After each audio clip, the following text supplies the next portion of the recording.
कि गुजरात में गाय पर हुए वैज्ञानिक शोध के आधार पर यह पाया गया है कि गाय के मूत्र में और गाय के दूध में स्वर्ण मौजूद होता है। इस बात से क्या निष्कर्ष निकलता है? आप सहमत हैं इस बात से?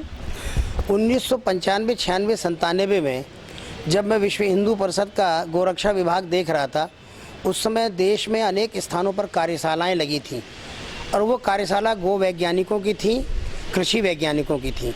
उसमें मुझे जाने का अवसर मिला और जब उनके शोध पत्र आ रहे थे तो उनके शोध पत्र को श्रवण करने का भी अवसर मिला।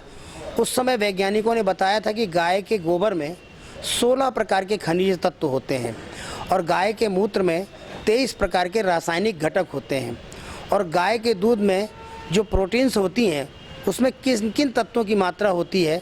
तो उस समय ही हमारे संज्ञान में लाया गया था कि गाय के दूध में सोना है और गाय के मूत्र में तांबा है। तब से हमने इस बात को वैज्ञानिकों के बीच में रखने का प्रयत्न किया था। जब विश्व मंगल गोग्राम यात्रा निकली पूरे भारत में, मैं उन दिनों में 45 दिन उस यात्रा के साथ था। 10 राज्यों का मैंने भ्रमण किया था और उस समय अनेक गो वैज्ञानिक और कृषि वैज्ञानिक संपर्क में आए थे और उनसे हम कई तरह की बातें करते थे, क्योंकि गाय का महत्व जो है वह आयुर्वेद की दृष्टि से भी है और वैज्ञानिक दृष्टि से भी, विज्ञान की दृष्टि से भी है। तब से वो वैज्ञानिक गाय के दूध का, गाय के मूत्र का और गाय के गोबर का शोध कर रहे थे।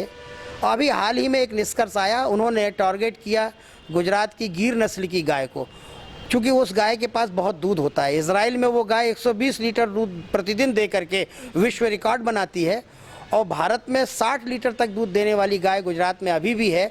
तो ज़्यादा दूध देने वाली गाय पर उन्होंने शोध किया और उन्होंने पाया कि गाय के दूध में स्वर्ण तत्व विद्यमान है, वो लिक्विड है।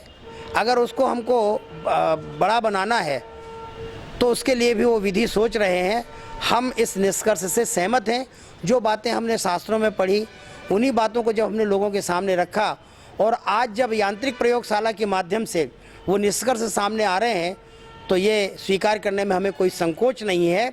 गाय के शरीर में, गाय के शरीर की जो रचना हुई है, परमात्मा ने जो की है, वो बड़े वैज्ञानिक ढंग से की है और इसलिए वो वैज्ञानिक शोध का कारण बन गई और उनके निष्कर्ष जो सामने आ रहे हैं, वो उस निष्कर्ष से हम सहमत हैं।